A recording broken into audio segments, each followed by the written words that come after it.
જય શ્રી કૃષ્ણ મિત્રો, કેમ છો બધા? તમારું સ્વાગત છે ફરીવાર અભિષેક એજ્યુકેશન ગુજરાતી નામની યુટ્યુબ ચેનલમાં. આવી મિત્રો, ફાઇનલી એ દિવસ આવી ગયો છે જેની તમે રાહ જોઈ રહ્યા છો, બરોબર છે. ધોરણ 12 બોર્ડની ફાઇનલ એક્ઝામ, બોર્ડ એક્ઝામની એકાઉન્ટનું પેપર છે આવતીકાલે, બરોબર છે. છેલ્લા દિવસનું પુનરાવર્તન હું તમને પ્લાનિંગ આપીશ કે તમે આજ સુધીમાં શું કરો, આવતીકાલે શું કરશો, 3 વાગ્યા સુધી તમને શું કરવાનું છે, રાઈટ. તો એ બધું જ હું તમને આપવાનું છું. રાત્રે આપણું લાઈવ છે, એ પણ હું તમને ડિસ્કશન કરીશ. તો બરોબર છે, આ પુનરાવર્તન તમે કરશો તો જ પેપર પૂરું થશે અને સ્માર્ટલી પૂરું થશે, રાઈટ. આપણું રિવિઝન, પેપરની સિલેબસ પૂરો થશે. ઓકે, તો ચાલો. તો જો હવે જો સૌથી પહેલાં રવિવાર સવારની વાત કરું તો તમારે એક વસ્તુ ખાસ ક્લિયર રાખો કે પહેલાં શક્ય હોય ને તો એ ચેપ્ટર કરો કે જે તમને આવડે છે. આનાથી શું થશે, તમને કોન્ફિડન્સ મળશે.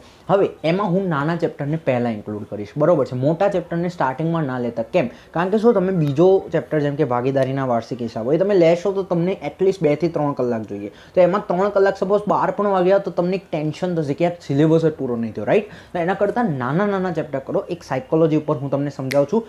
તો કયા ચેપ્ટર કરવાના? સૌથી પહેલાં અત્યારે રવિવાર એટલે કે રવિવારે સવારે બપોરે 1 વાગ્યા સુધી તમારે કયા ચેપ્ટર પૂરા કરવાના છે.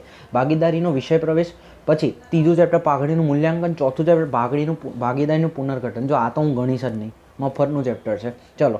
ચલો આપેલું છે તો એ પણ. પછી 7મું ચેપ્ટર વિસર્જન. આ 4 ચેપ્ટર સાથે હજુ પૂરું નહીં થયું 1 વાગ્યા સુધી, બરોબર છે. આ 4 ચેપ્ટર અને આની સાથે તમારે બીજા ભાગમાં 4થું ચેપ્ટર નાણાકીય પત્રકોનું વિશ્લેષણ, જેમાં 2 પદ્ધતિઓ આપેલી છે. એ 2 પદ્ધતિઓ 1 વાગ્યા સુધી. આની અંદર શું કરવાનું છે, તમે જે ફિક્સ કર્યું છે, યુ કેન વોચ ઇટ. આપણે 75 માર્ક્સ 60 ચેલેન્જ છે, છેલ્લા બોર્ડના 5 પેપરો છે, બધું છે જ આપણી અવેલેબલ. તમને જોઈ શકો છો. અથવા તમે જે ફિક્સ કર્યું છે એ, અથવા તો જેને ટોપ જ કરવું છે બોર્ડમાં તો એ બધું કરશે. સ્વાધ્યાયનું ઉદાહરણ બધું કરશે 1 વાગ્યા સુધી, બરોબર છે. હવે આને લખીને કરવું હોય તો ઇટ્સ યોર ચોઇસ. બાકી જે છે તમને મોઢે ફાવે છે કે એકનો એક દાખલો તમે 1500 વાર ગણી ચૂક્યા છો તો ફરીથી ગણવો નથી, તો એ યોર ચોઇસ. તમારે જેમ ભણવું છે એમ ભણો. 1 વાગ્યા સુધી આ વસ્તુ બપોરે ક્લિયર થવી જોઈએ. પછી થોડો આરામ લો, કારણ કે શું છે, કોન્સ્ટન્ટ ક્યારેય નહીં ભણવાનું. હવે 1 વાગ્યા સુધી એટલે વચ્ચે જમવાનું પણ બધું એ હવે નાની બાબતો, બાળક તો છો નહીં તમે, એ બધું તમે જાતે એડજસ્ટ કરો, બરોબર છે.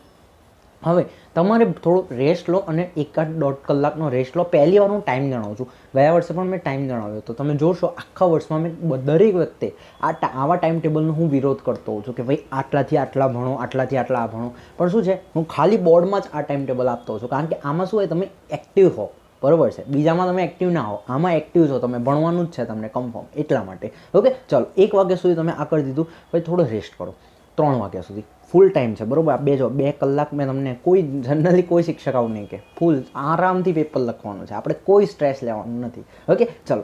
ત્રીજું 3 વાગે, બરોબર છે. 3 વાગે તમારે કયા ચેપ્ટર કરવાના છે ખાસ કરીને. હવે મોટું ચેપ્ટર હજુ નથી લેવાનું, યાદ રાખજો. મોટું ચેપ્ટર હજુ હું નથી કહેતો, બરોબર છે. 3 વાગે તમને થોડું મોટું ઉપર આવીએ, પ્રવેશ અને નિવૃત્તિ. 3 થી લઈને 6 વાગ્યા સુધી મોટા ચેપ્ટર છે, એટલા માટે મેં તમને આટલો ટાઈમ આપ્યો છે. 3 થી 6 વાગ્યા સુધી તમને પ્રવેશ અને નિવૃત્તિ ક્લિયર.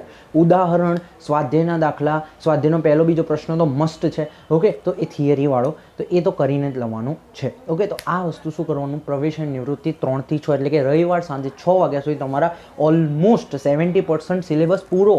હવે અહીંયા આવશે તમારો કોન્ફિડન્સ. ઓકે, ચલો. હવે 6 વાગ્યા પછી તમારે થોડો રેસ્ટ લેવાનો છે અને 7 થી 9, બરોબર છે. 7 થી 9. ઓકે, 7 થી 9 તમારે કયા ચેપ્ટરો ખાસ કરીને કરવાના છે, ખાસ કરીને સાંભળી લેજો.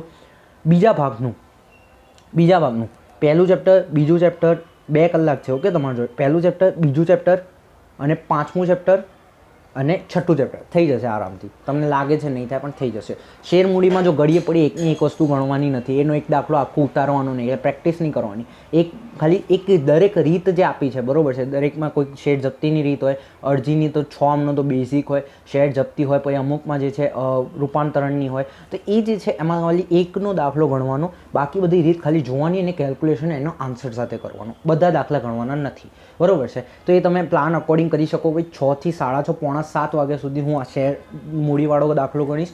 પછી પોણા 7 થી 8:15 એ તમે આટલું બધું ડીપમાં હું નથી થતો કે ભાઈ ડિબેન્ચરના હિસાબો કરીશ. અને પછી જે મેં તમને વાત કરું, હિસાબી ગુણોત્તર અને વિશ્લેષણ અને રોકડ પ્રવાહપત્ર, બરોબર છે. બધું તમને આવી જશે આરામથી 9 વાગે. હવે આટલું બધું થઈ ગયું. રવિવારમાં 9 વાગ્યા સુધી તમારું બધું જ પૂરું થઈ ગયું. બધું જ પૂરું થઈ ગયું. હવે તમારા 2 ચેપ્ટર જે મેઇન છે કયા રહ્યા? ભાગીદારી પેઢીના વાર્ષિક હિસાબો અને કંપનીના વાર્ષિક હિસાબો. 9 વાગે આપણું લાઈવ રહેશે. 9 વાગે આપણું લાઈવ રહેશે.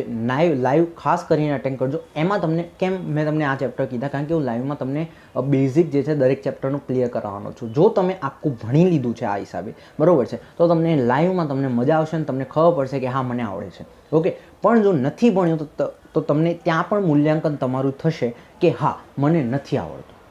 ઓકે, ચલો, તો આટલું થઈ ગયું. અને જો તમને લાઈવ અટેન્ડ કર્યા પછી તમને જેવું લાગે કે યાર સરે જે સમજાવ્યું છે, મેં જે સમજાવ્યું છે, તમને નથી આવડતું, તો તમને રાત્રે જેટલા વાગ્યા સુધી જાગવાનું થાય આ બધા ચેપ્ટર તમારે પૂરા કરવાના. પછી જો ના તમને બધું આવડે તો ઊંઘી જાઓ 10 વાગે, પછી નહીં વાંચવાનું. એ પછી હું તમને આગળ પ્લાન પૂછું. પણ જો નથી આવડતું, જે નથી આવડતું જ્યાં સુધી પૂરું ના થાય પછી 1 વાગે તો પણ જાગવાનું. ઓકે, આ તમારી એક કન્ડિશન. ઓકે, પછી એ તમારા ઉપર ડિપેન્ડ કરે છે. મોર્નિંગમાં સવારે 6 વાગે ઉઠવાનું છે.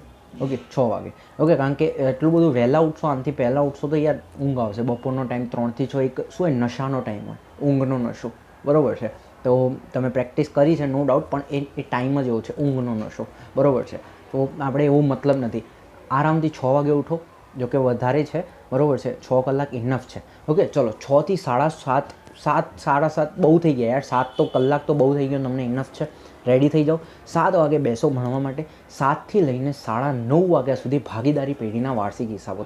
મને ખબર છે આટલો 2.5 કલાક જોઈએ પણ નહીં, બરાબર છે, કારણ કે હું તમને કહું ને 8 માર્ક્સનું તમને અત્યારે જ આવડે છે. 8 માર્ક્સનું 11 માર્ક્સમાંથી 8 માર્ક્સનું તમને અત્યારે જ આવડે છે. ખાલી કોન્ફિડન્સ નથી તમને. અત્યારે હું તમને પેપર લખાવું અને કોઈ ઓફિશિયલ શિક્ષક સાથે હું તમને ચેક કરાવું, તમને 8 માર્ક્સ આવડશે. તમને આવડે છે, પણ શું છે, કોન્ફિડન્સ જોઈએ. તમારી ડર છે, બરાબર છે, તમારી અંદર. એનીવેઝ 7 થી 9:30 ઇનફ છે. પછી 9:30 વાગે રેસ્ટ લો. 10, 10:30 રેસ્ટ લો. 10:30 થી 12 વાગ્યા સુધી તમે લો કંપની. જરૂર પણ નથી, પણ કંપનીના તો 5 જ દાખલા છે. પહેલાં ફોર્મેટ કરજો. અડધો કલાક થાય તો 5 વાર ફોર્મેટ લખી લો. અડધો કલાકમાં 5 વાર ફોર્મેટ લખી લો અને કલાક જે આપશો, 11 થઈ જશે, 11 વાગ્યા સુધી કલાક તમારો આપો એ દાખલાઓ ગણવામાં. 12 જેવા વાગે ત્યારે હાથ ઉપર કરી દો, થઈ ગયું મારું કામ. ઓકે, અને 12 જેવા વાગે ત્યારે થોડોક રેસ્ટ કરો. 12:30 વાગ્યા સુધી આમ મસ્ત, કોઈ ટેન્શન, કોઈ યુટ્યુબ વિડીયો કશું જોવાનું જરૂર નથી. 12:30 વાગ્યા પછી બોર્ડના 5 વર્ષના પેપર જોવાના, ફોન લો અને જોઈ લો. બધું અવેલેબલ જ છે આપણી યુટ્યુબ ઉપર, બરાબર છે. એ બધી PDF જ જોઈ લો. બસ આ થશે તમારો ડોટ. અને પછી તમે જાઓ, બરાબર છે. જેમ છે 1:30 વાગ્યા પછી તમારા જે છે પેલું જેમ જેમ સેન્ટર નજીક હોય એ હિસાબે તમે જઈ શકો છો. ઓકે, કેટલાકને દૂર હોય એટલા માટે 1:30 વાગ્યા સુધી પ્લાન છે. બીજી વસ્તુ, એક વસ્તુ ખાસ યાદ રાખજો, જો ટાઈમ બચે 1:30 વાગ્યા પછી પણ જો ટાઈમ બચે તો એકવાર ખાલી પેપર પ્રેઝન્ટેશન ઉપર ખાલી એકવાર નજર મારી લેજો, બરાબર છે. એકવાર પેપર પ્રેઝન્ટેશન ઉપર ખાસ કરીને, એટલે શું, તમારા રિસેન્ટ માઇન્ડમાં તમારું ધ્યાન પડી જાય પેપર પ્રેઝન્ટેશનનો વિડીયો, બરાબર છે. ચલો, આખો પ્લાન છે. મળીશું રાત્રે 9 વાગે, બરાબર છે. ત્યાં સુધી બધા ચેપ્ટર જ્યાં સુધી 9 વાગ્યા સુધી કીધા છે કરી લેજો. 2 મોટા ચેપ્ટર બાકી રહેશે, બાકી બધું તો મેં તમને સમજાવી દીધું છે. ચલો, મળીશું એક નવા લાઈવમાં અત્યારે જ રાતે. ત્યાં સુધી જય શ્રી કૃષ્ણ.